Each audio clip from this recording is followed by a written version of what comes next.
We're going to go ahead and get started here, okay?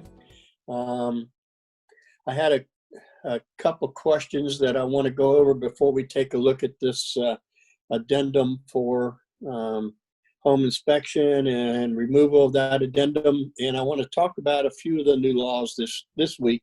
There are 36 new laws going into effect in Virginia starting July 1st. Our next couple sessions we'll start breaking those down and look at them, but there's a few I want to go over later today. So the first thing I want to cover is I received this call 3 times this week. It's kind of strange. My people want to void their contract in the 3 days that they have to, after the contract is ratified, to get out of the contract. There is no 3-day right of rescission in the state of Virginia.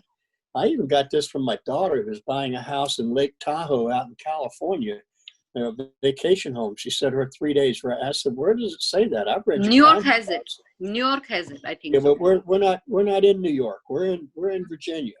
Okay, so Virginia. So what it came down to, we finally got to the bottom of it. The homeowner's docs were given to the purchaser the day of contract ratification. Then yes, they did have the 3-day right to void the contract for any reason because they had received a homeowner's docs. But there is no automatic 3 days to review. The only thing in Virginia that I know of that has 3 days to review before it goes into effect is if you take out a home equity line of credit or you refi your home. Then you have 3 days to say, no, I don't want it after you sign the papers. But I want you to go to paragraph 8 of the sales contract. And we did send you a complete package this week, I know, of the contract. If you downloaded it or if you can pull it up on your screen, paragraph 8 on page 5 of my package, the 2020 package, says paragraph 8. Page 415 of your sales contract, Virginia POA Act. I want you to go down to the last paragraph of on this page. Okay, it says the purchaser may cancel the contract within 3 days after the date of the contract if on or before the date that the purchaser signs the contract, the purchaser receives the association disclosure packet. In this instance, they were exercising the 3 days because the package had been given to them at contract ratification. So they had 3 days to void the contract for POA, but not just a 3-day get out of the contract because I don't want it clause. It also goes on to say, is notified that the association disclosure packet will not be available.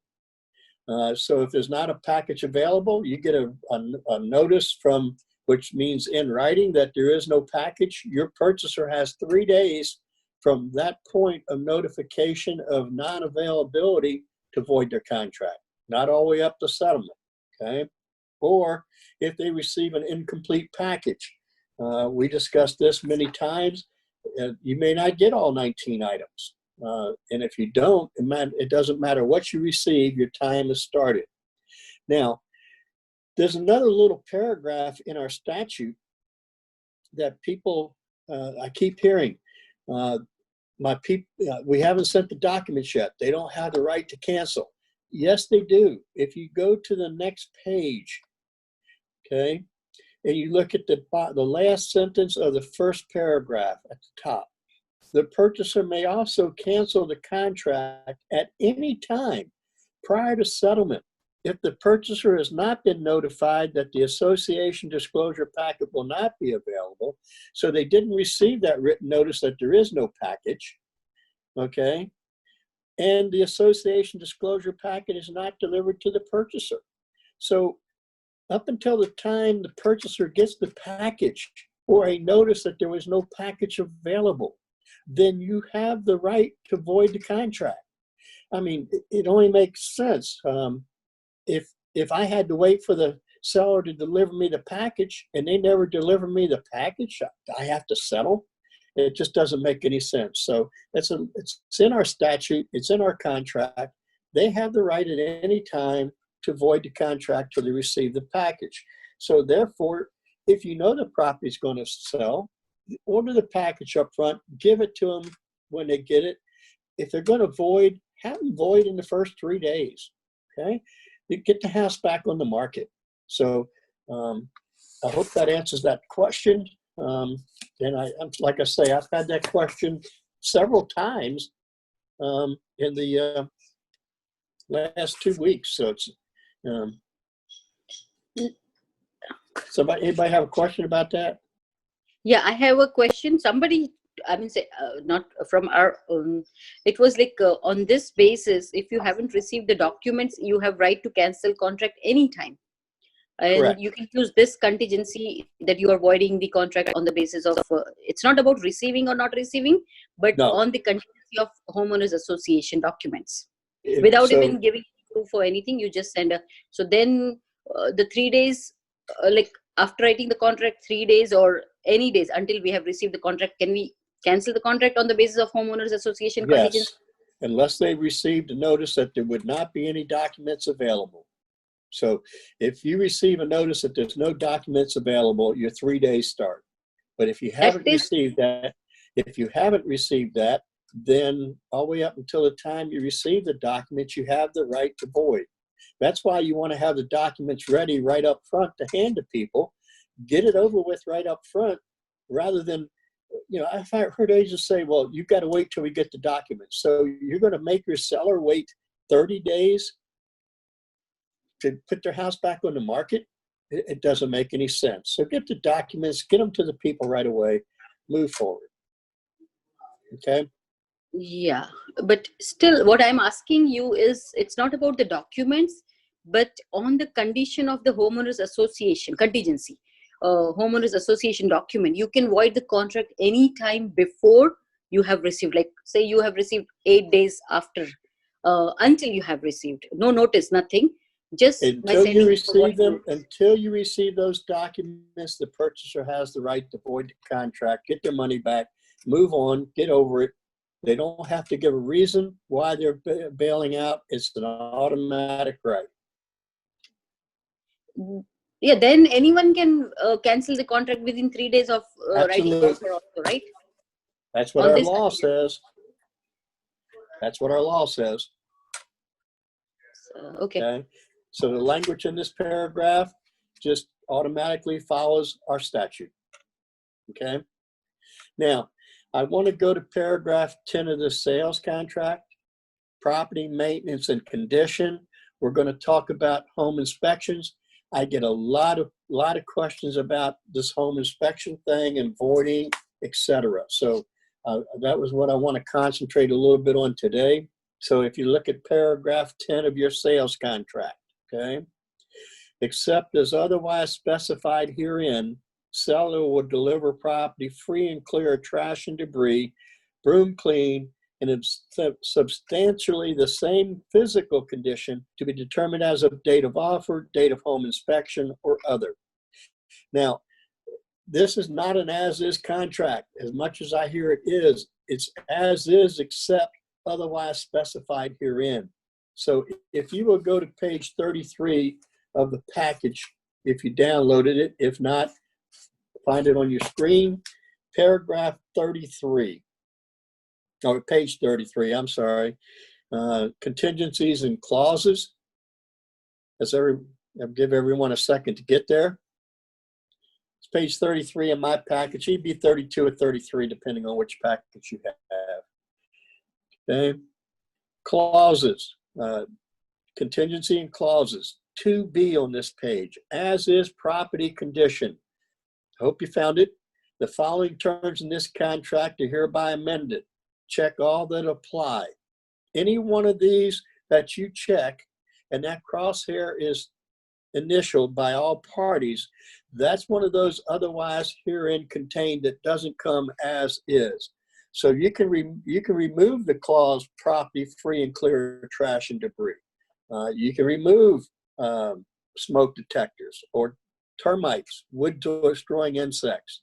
All clauses pertaining to seller's compliance with orders or notices of violation of county or local authority or POA. You can remove every one of those from your contract.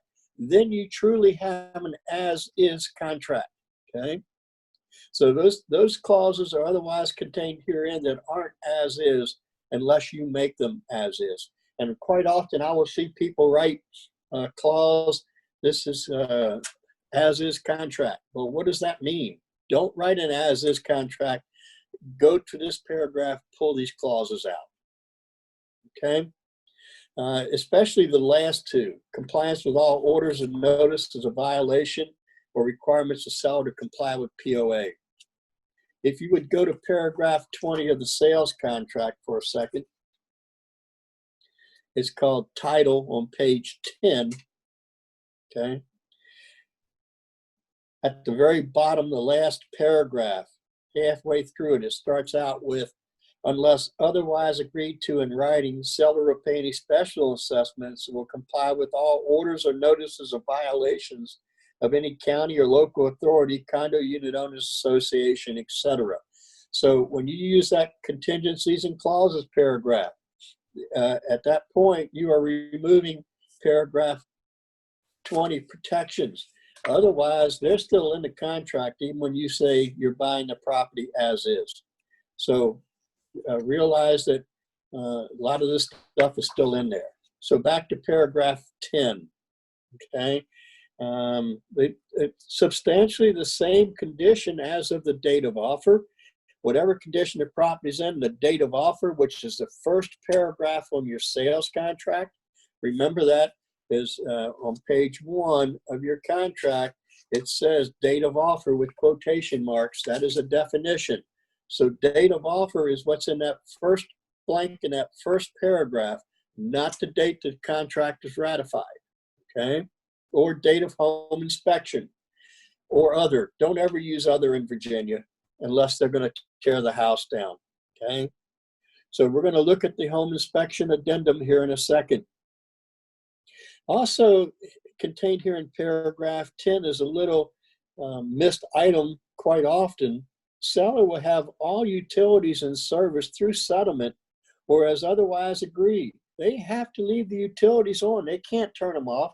They shouldn't be turned off before a walkthrough. It's got to be on through settlement. So your people shouldn't be fooling with these utilities. I tell my people leave them on 3 days past settlement. Once the new people have take over, their bill will stop at that point. Okay. So yes. To check the time of offer or the time of inspection? Well, it depends. If you're in a multi-contract presentation, people are bidding for a property. You're the listing agent. 2 contracts come in asking for a home inspection. One says they'll take it as of the date of offer. As a listing agent, which one do you think your seller should take? The one with the offer, the date of offer. Okay, so it's going to be, so this is one of those things that you have to sit down with your buyer and discuss if they are in a multi-contract presentation. And remember that form we talked about last week, adverse effect to a transaction that the board put out? That's why that we have that form. If you pull this out just to get your contract through, you may be in a negative situation because you're basically at the mercy of the seller's honesty. I mean, think about it. If you came to a settlement and you're the buyer's agent, you check date of offer, and you come in with a list of like 10 items you want us to fix. The first one is repair the master bedroom sink that leaks. And I turn to my wife and I say, honey, he wants me to, you know that sink you've been trying to get me to fix for you for the last year? He wants me to fix it for his wife. What do you think about that? Well, who's going to win? Okay, because honey's going to back me up, right? Mm-hmm. So your buyer's taking a chance when they do date of offer, unless the seller's really an honest person, okay? So probably the best situation would be date of home inspection. Okay. Now I've seen, let's get this clear. Under this paragraph, okay, date of home inspection, you could ask for a home inspection down where it says contingent on home inspection and take the property as of date of offer. Okay. And that is tantamount to when we used to see in the contract all the time, home inspection for informational purposes only. So if you checked, you would take date of offer and then check down below as contingent on a home inspection. Okay. They changed our home inspection addendum to accommodate that. And we'll look at that when we take a look at the addendum. Okay. Thank you. So let's go to page 35 and look at the home inspection contingency. Now, it's always best for your buyer, and I think seller too, so there's no argument in fighting over this, to have a home inspection, right? So if you go to page 35, if I'm representing the buyer, I'm recommending that you need this home inspection, okay? You need every inspection. And if you're going to pull it out, then we're going to put on that form adverse that above my objection, you did this. But once again, negotiating, right? How many contracts are being presented on this property? How do we, get the property if we want it? So let's take a look at this addendum, okay? We have a 1 and a 2. So if you wanted a home inspection for informational purposes only, don't write that into your contract. Okay, you go back to paragraph 10, you check it is contingent on a home inspection, okay? And you use paragraph 2 of this home inspection, which gives you an opportunity to do a home inspection. If you don't like the home inspection, still gives your buyer the right to void the contract. Let's make sure that they do have the right to void. In Maryland, it's automatic, but in Virginia, it's not. If you just write in there home inspection for informational purposes only, and you didn't use paragraph 2, then your buyer doesn't have the right to just void the contract. Okay, it was for informational purposes only. But I want to concentrate on paragraph 1. Home inspection with option to negotiate repairs or void, because probably 50% of the questions that I receive and the managers receive are based on the home inspection and do they have to go through with the contract, etc. So home inspection until 9 p.m., X number of days after date of ratification. With this COVID stuff going on, you may need more days to get a home inspection done, to find a home inspector that will actually go out there and do the inspection. So give yourself a little time, because the inspection of the property by licensed, if applicable, professional insured inspectors. In the state of Virginia, all home inspectors have to be licensed by DPOR. If you use a home inspector who is not licensed by DPOR, then you pretty much don't have the right to ask for anything to be done, okay? Pursuant to the terms of this contract, seller will have all utilities in service. So if you go back to paragraph 10, you have to have all utilities in service, correct? Now, if any reason the utilities are not in service, then we can't do a home inspection. So I'm going to give you a notice that this needs to be extended for X number of days after you get all these back on in service so we can actually do our inspection. Now, this is where it gets interesting. If the results of such inspection or inspections, so they can bring out more than one inspector. They can bring out a roof inspector, lead-based paint inspector. They can bring out any kind of inspector they want because it says inspections. If you don't want to allow anything but a home inspector in there, then you need to cross out the S and have everybody initial. But they do have the right for other inspections. But if it's unsatisfactory to buyer, and the buyer's sole discretion, do they have to give you a reason why they don't like the home inspection? No, they might just want out of the contract, and they have every right to do that.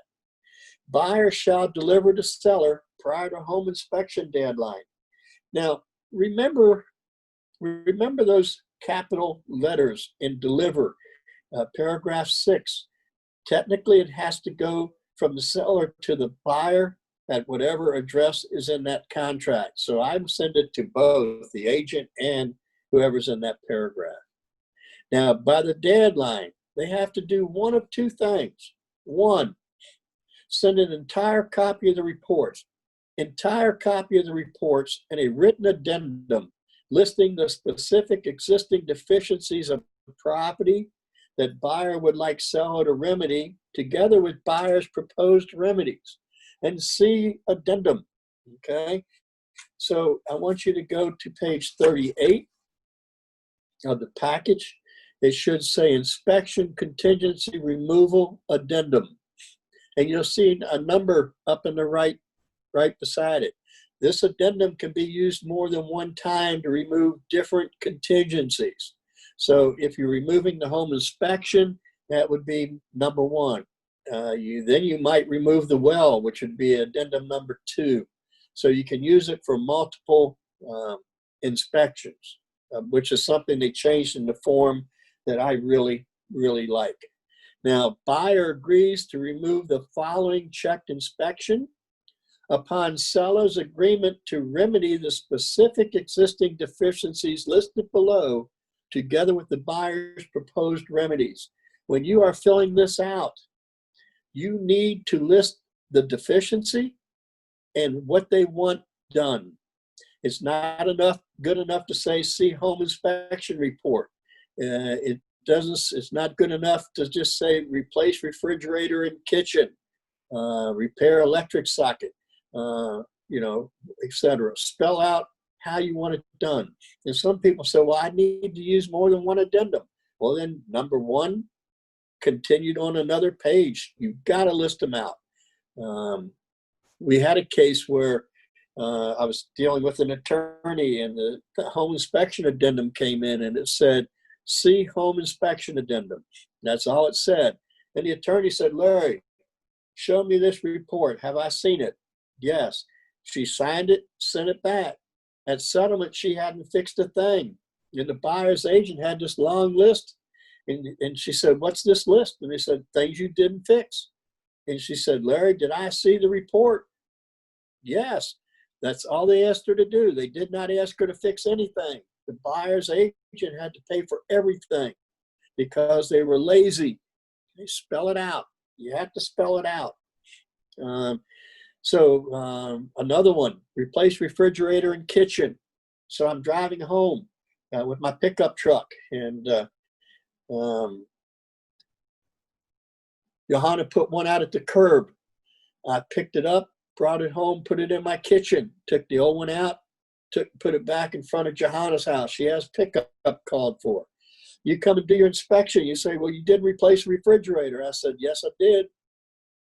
There it is, but it doesn't work. Well, you didn't ask for one that worked. So spell it out.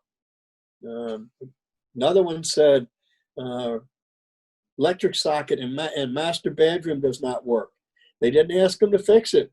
They didn't. And they said, well, you didn't fix it. Well, we thought you were just telling us don't try to use it. It doesn't work. So you've got to spell it out and attach the reports. Any questions about that?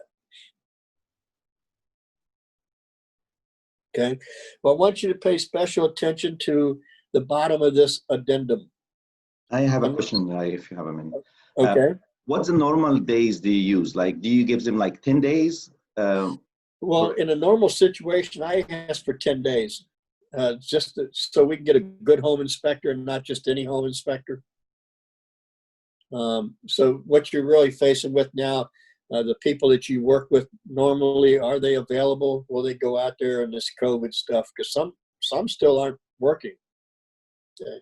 I got turned down because of that. Like I put 10 days, the agent, as a selling agent, asked me to make it less. And I told her we can't during this time. So they accepted another offer. Okay. Well, that's, once again, you have to go over with your buyer. Are they willing to take that risk if you can't get a home inspector out there? Okay. Okay. But the normal would be 10 and 5? And normally I use 10. Okay, and for the negotiation, you use 5 days or something like that? Yeah. Well, actually 9, but I'm going to discuss that in a second. Sure. Thank you. Okay, I'll explain my reasoning why. But you know, if it's a multi-contract presentation, once again, those are the things buyers are pulling out and then coming back later and saying, well, my agent told me to do it, you know, and you don't want to get caught in that situation unless they signed that adverse effect form. Okay. So it says here, unless otherwise specified above, all repairs that be performed by a contractor licensed to do the type of work required. And I get this one all the time. Well, the owner did it. Well, that's not what the contract said. Okay. Required and receipts or other written evidence of repairs have been completed will be provided prior to or at the buyer's final walkthrough inspection. Another complaint I get all the time. Well, we don't like the way they did it. Yeah, they got a contractor to do it, but we don't like the way they did it. Our contractor would have done it differently. I can't help you. Get over it. All it said is they had to hire a licensed contractor. It does not say you had to like their work.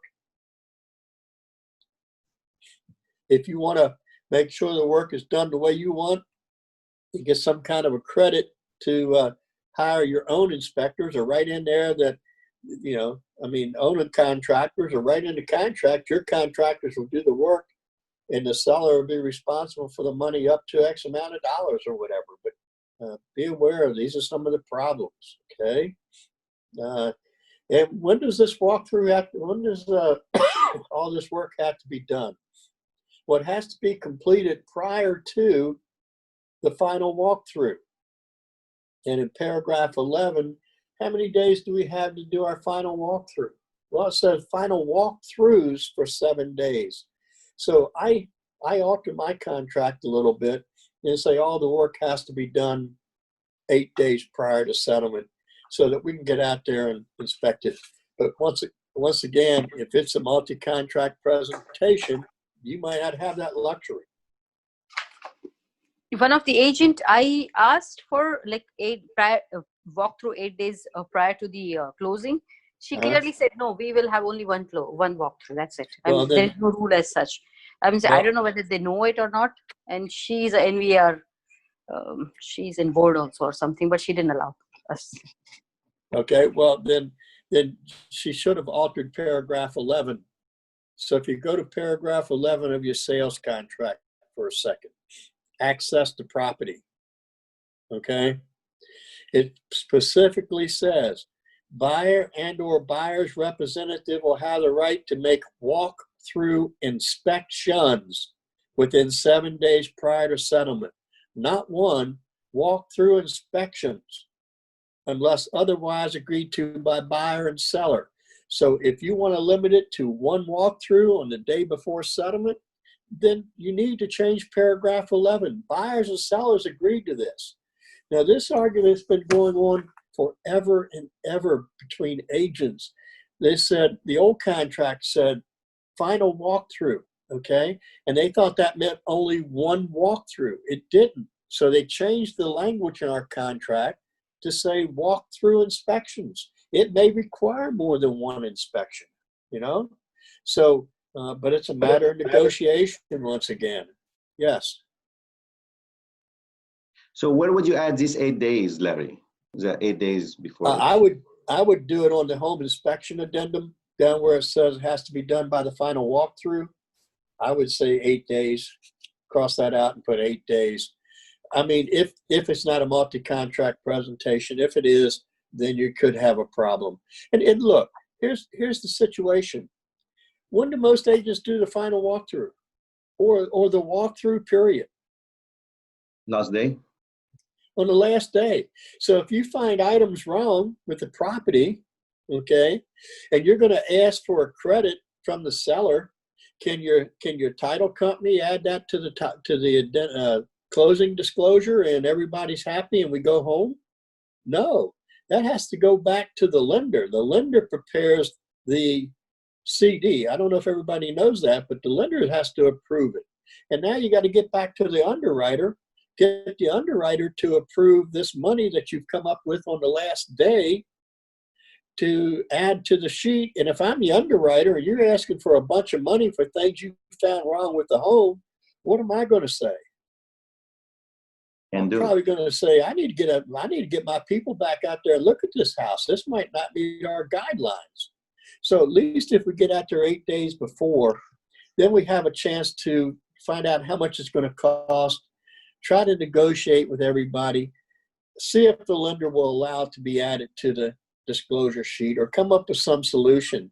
But you know how often I get a call, well, we found things wrong with the house. The buyer doesn't want the house, so they're going to void their contract. No, they're not. They don't have any right to void for problems they find at a walkthrough unless it's so major to the contract that it would render the contract, unenforceable, which doesn't happen at walkthroughs, okay, unless like the house burned down or something.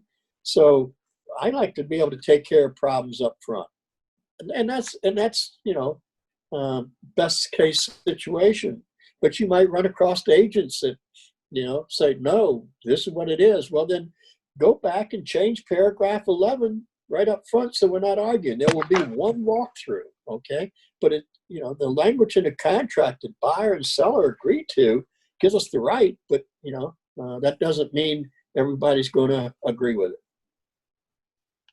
it. Larry, one question. So on the basis of not happy with the home inspection items, if they're not fixed the way it should be, and if it is not mentioned in the home inspection addendum also, and sometimes still the buyers say, oh, we'll void the contract, but they don't have a choice because all the contingencies are over, right? So negotiation is also done. If the seller doesn't agree, you don't have much choice. You don't have a right to void because you don't like what was done or something wasn't fixed, okay?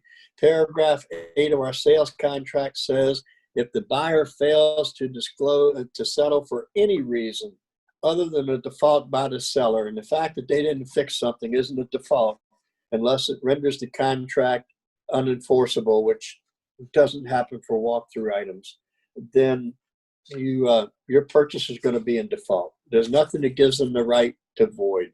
Okay, if you go to paragraph 38 of your sales contract, and I know I'm taking you all over the place here, but I like to answer the questions. If you go to paragraph 38 of your sales contract on page 15, entire agreement, the second paragraph says, the provisions not satisfied at settlement will survive the delivery of the deed and will not be merged therein. So if there was something that wasn't fixed, or they think something wasn't fixed the way it should be, they have the right under paragraph 27 to go back and sue for the breach of contract, not a default. Okay, so they have the right to go back afterwards to sue, but under paragraph 27, if they sue and they lose, then they're going to be responsible for the other side's legal fees. So if it's a small item, $500, $600, do they want to take that risk? I'm not sure they do. Okay, but there's nothing in the contract that gives them the right to void because they don't like what was done. 27 is performance, right? Do what? 27 is performance? No, yeah, 27 is performance, and that deals with breach, okay? Paragraph 28 deals with defaults. Default, okay. Okay? So home inspection items are always,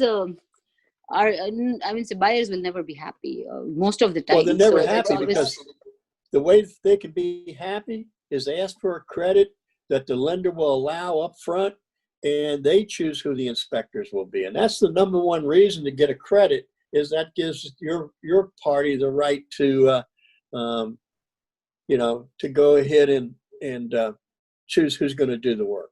Fix it on their own, yeah. Mm-hmm. Yeah, because they're never going to be happy with what the owner does. Okay? Yeah. Every time walk through, I come across buyers will come back with so much list and all that. Oh, sure. This is, especially the nail popping and all that, when they remove the frames and all, or patchwork on the paint and all. It's not home inspection item. They want everything else to be fixed also when they remove them. But they add up all the other items. Look, folks, if there's things hanging on the walls how they up, how they hanging. So if your buyer wants all that stuff fixed, they need to write it in the contract, because they're taking the property in the condition it was. Was the hole there when they wrote the contract? Was the hole there at the home inspection? Yes. The buyer doesn't have to fix that stuff. I mean, seller. So if you want it fixed, write in your contract that everything will be, the house will be completely repainted, and the holes where the nails were holding wall things up will be repaired. But the property's in the condition as of that date. Those holes were already there. Okay. So they removed the TV stand, TV mount, and then left the TV mount. It's like so many questions. But well, yeah, they're not look, bound to fix. the TV mount comes with the property. It's specifically stated in our contract. Okay. Mm-hmm. You can't remove the TV mount because it's in our contract. But other items, the hole's already there. You're gonna, be stuck with it. So get over it, fix it, move on. Larry. Okay? Yes. When you do your initial walkthrough 8 days ahead of time, then you do a follow-up walkthrough either the day before. Yes, you do. Absolutely, because you want to make sure that everything was done and no other damage was done when the people moved out. Right. And then if the item wasn't fixed, how do you work the credit and still have settlement on time? Well, at that point, so you may want to do multiple walkthroughs. You may want to say everything has to be done by 8 days prior to settlement. If they're not, then, give them a couple of days in the addendum to fix it and go back and inspect to see if it's done. But, try to get a credit. You're not going to get a credit added on the day of settlement. I don't know of any lender that will allow a credit on the day of settlement. Right. What about that section of the walkthrough that says, seller and buyer agree to the following? Then you say seller fixes it post-settlement. I mean, you don't really have anything to hold them to it? No. Once again, it's the honesty of of that seller. Yeah, so you take your chances with that, but you could do it. Yes. Yeah. Okay. All right. The other option might be for you, if you already had prices of what it would cost, and you could have a contract with that person to fix it. Maybe a check written from the seller to that contractor that you chose to be held in escrow by the title company. That might work also. Okay. All right. That's not bad. Money from the seller to the vendor. Yes, directly. Held by the title company. Yes, it'll be released by the title company when they get the notice and the receipt that it has been done. Yeah. All right. I think that's viable. Thanks. Okay. All right. So, or the other thing they could do here, right? The other thing they could do is deliver a notice voiding the contract with an entire copy of the report. So under 1 on home inspection on page 35, we have one of two choices. We can void the contract, give a copy of the report, or move forward. Now, a mistake I see made quite often, if you will find page 17 in your package, maybe 16 or 17, walkthrough inspection. Do you see that? Did you find that form? Oh. I don't want walkthrough. I'm sorry. I want, I'm going to come to 17 in a minute. I think it's 18 I want. Yeah. I want the one that says release of sales contract and deposit. If you find that in your package, it's page 18 in mine. So it might be 17 in yours or 18, whichever page, but it says release of sales contract and deposit. Have you found it? A lot of times, probably majority of the times, I find the release of the sales contract form filled out attached to the home inspection, and people were using that to void a contract. That does not work. Okay, if you've gotten away with that, that is fantastic. But all a seller would have to say is no. And once you get past the day for the home inspection to void, you're stuck. Because look right below, back on page 35, right below 1A2. If buyer fails to obtain an inspection, fails to deliver a copy of the reports to seller, or fails to deliver inspection addendum or notice voiding this contract prior to home inspection deadline, this contingency will expire and the contract will remain in full force and effect with no home inspection contingency. You can't mess up, or your buyer might be stuck buying this house even though they thought they avoided the contract. Now, a notice is a unilateral communication as defined in our contract, okay? If you go to page 38, not 38, page 45 of this package, okay, it should say at the top of it, notice voiding contract. Did you find notice voiding contract? You have to use a notice to void the contract, not an addendum asking people to let you out. A notice is signed by one party. So when you're trying to void your contract for any reason, home inspection, homeowner stocks, etc., you have to kill it first. You have to send a notice voiding the contract. So you would put in here, notifying party declares the contract void as permitted pursuant to paragraph whatever of contract, or so the home inspection addendum, and so you void. If you looked at this notice to void, it says number 2, this is not a substitute for a release. They're two different actions. You void and you release. So you could send them both at the same time, but the release of the contract is saying, please let me out, okay, of all the terms. It's not voiding something, okay? Let me out and give me my money back. So anytime you need to send a notice to void, use page 45 and attach 18. You can do them at the same time, 2 different actions, okay? And if you don't send the notice, it didn't say send a release of the contract. It said send a notice. Who agreed to this? Buyer and seller, okay? So get that part right. Paragraph B, the negotiating period, okay? The party shall have until 9 p.m. X number of days, okay, after buyer's delivery of inspection addendum. I see 3 days in there. Folks, that's 3 days total. It's not if the buyer sends something and the seller counters it, then the buyer has another 3 days. This is a total of 3 days, period, okay? 3 days, period. The old contract addendum said, buyer sends it over, seller has 3 days to counter, respond, reject, or remain silent. If they did, then the other party had 3. So we had 3, 3, and 3. We went 9 days before. I like to give enough time for us to negotiate, because pay attention to this paragraph. To negotiate a mutually acceptable written addendum. So by the 3rd day at 9 p.m., if you don't have a written addendum signed by both parties agreeing to the terms, then you're in paragraph C, okay? So what if it's a holiday weekend and your people are gone, you can't reach them, and you only had 3 days in there? You know, your purchaser's now going to be into paragraph C because you couldn't reach them to do the negotiating, okay? So at any time during the negotiating period, buyer or seller may make, modify, rescind, or alter as many offers and counteroffers as desired to reach mutually acceptable terms. So in the old days, we did it in writing back and forth. Now we can call. So I can call over and say, okay, my seller said they'll give a $10,000 credit if your buyer agreed to it, okay?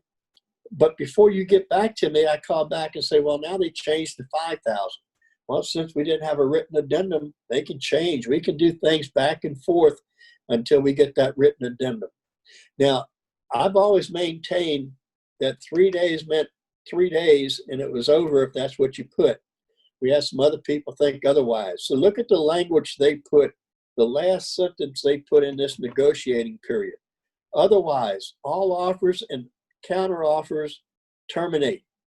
So if we're in the middle of negotiating and we're getting along really well, but 9 p.m. when that 3rd day came, we're in paragraph C. Anything is signed after that no longer existed Now, if people still want to get to the settlement table and go, that would be fine, okay? But it specifically ends at 9 p.m. on that day specified. Then we get into paragraph C, which I think can be 3 days or whatever. If at the end of the negotiating period, parties are unable to reach the agreement, they have the option to void this contract by delivering notice to seller by 9 p.m. days after the end of the negotiating period. Once again, do not send the release of the contract. Send the what? The form saying we are voiding our contract, notice to void, and attach the release of the deposit. Any questions about how that works? Because I get questions about this all the time.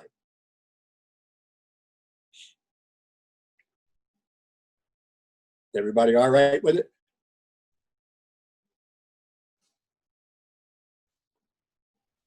Good. Well, I want to cover one more form, and that's on page 17, and that is the walkthrough inspection form. I love this form. It's my favorite form of all time in my 43 years that the Forms Committee has come out with. It's walkthrough inspections. The following existing items were inspected to determine if they are substantially the same physical condition as of the date specified in the property maintenance and condition paragraph, paragraph 10. So if it said date of offer, then basically how would you know what condition these things were in, because no one tested. But if it said date of home inspection, okay? So we had date of home inspection, and now we had 10 items that I said that you sent over you wanted done. I said I would fix 5. I wouldn't fix 5. So now you're doing your walkthrough, okay? So the 5 things I said I would fix had to be fixed. Anything that worked on the date of home inspection must still work, okay? But anything I said I wouldn't fix, I don't have to do. So it says alarm system. It was never an alarm system. So we said you would answer NA, not applicable. Built-in microwave worked, still works. You check yes. But where it gets confusing, say I said I would fix the clothes dryer. I fixed the clothes dryer. You check it, it works. So which box would you check here on this form? Yes, no, or not applicable?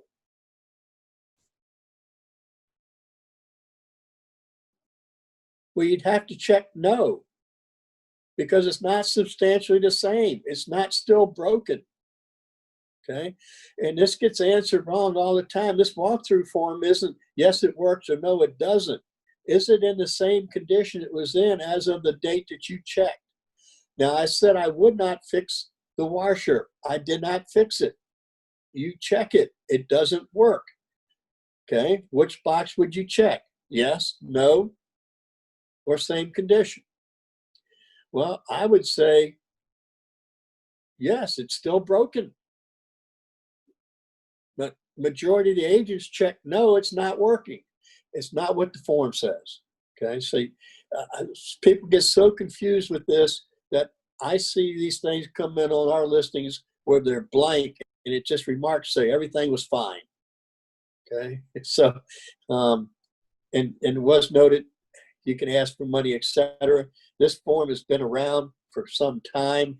Most lenders will not allow any kind of escrows for stuff to be fixed on their sheet. One exception is maybe a VA loan that will allow it if the lender is willing to hold the money in escrow. Okay, so that's the forms I wanted to talk about today. Larry, one question. So okay. Some of my clients at the time of walkthrough, they find the bulbs not working. So they want me to write in the other remarks like bulbs are not working, fix it.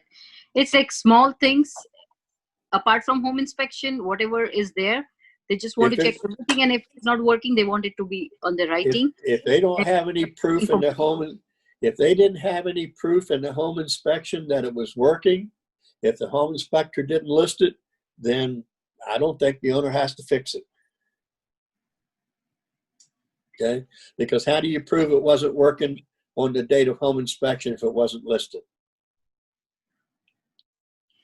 So they don't have much choice, even if it is not working and if it is not in the home inspection report. No, because, I mean, they said they'd take the property into condition it was as of the home inspection. So the owner, all the owner has to say is, well, that didn't work on that day anyway, you know?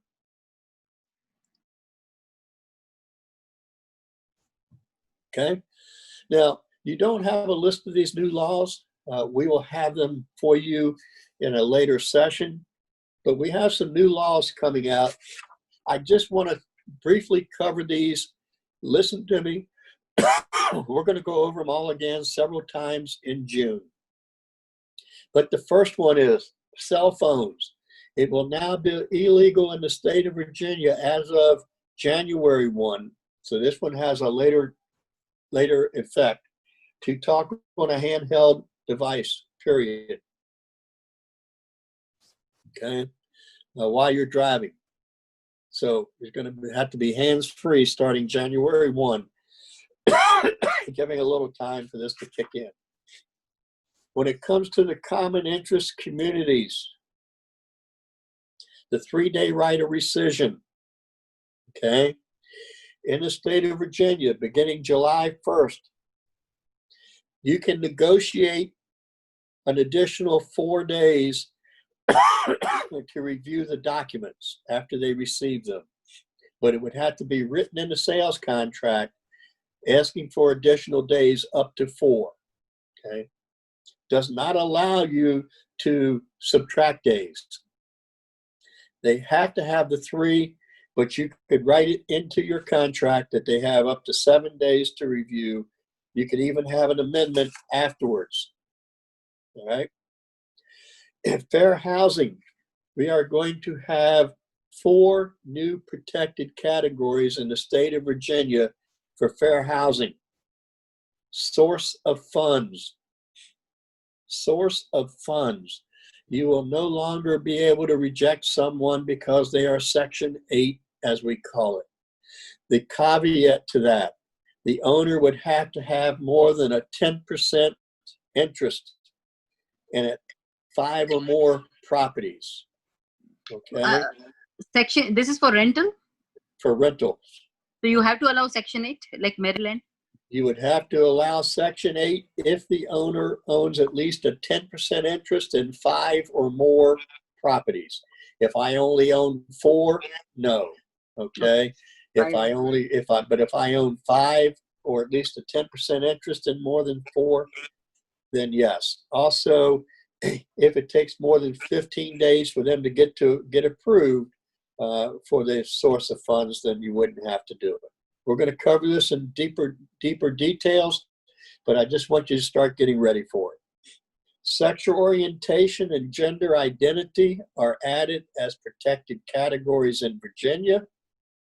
They have changed the term handicap to be disability.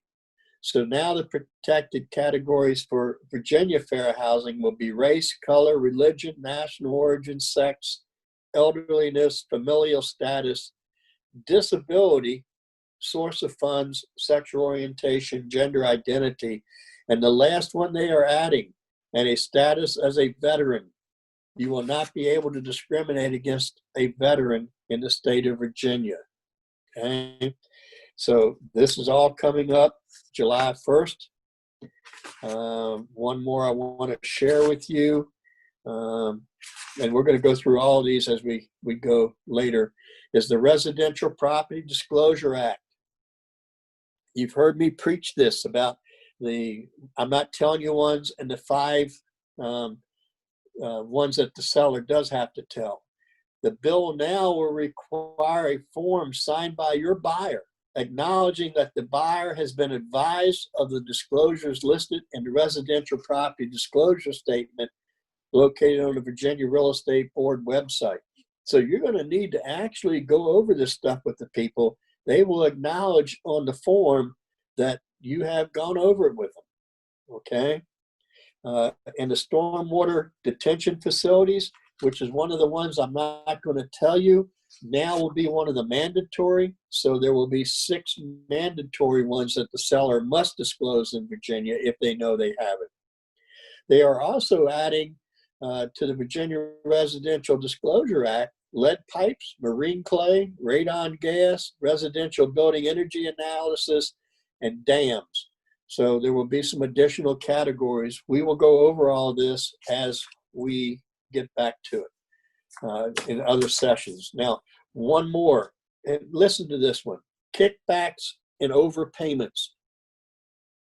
The bill moves the provisions of the Virginia equivalent of RESPA to allow the State Corporation Commission to impose penalties, issue injunctions, and require restitution where a person does not hold a license from the appropriate licensing authority and has violated the law.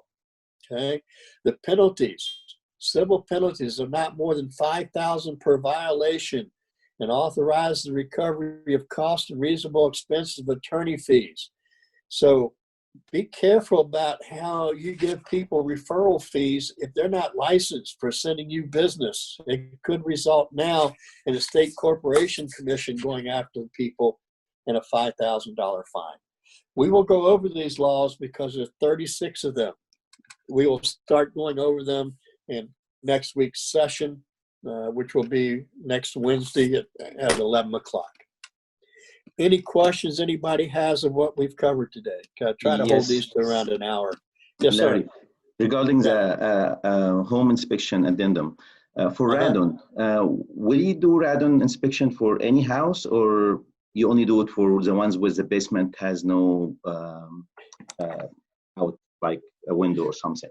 Well, I generally do it for the basement ones, but to be safe, there could be radon that comes up out of the ground into a slab home. So I always recommend they always have a radon test. It's not that much more expensive to do, because as much as we don't pay attention to radon, it is the second largest killer of people for lung cancer.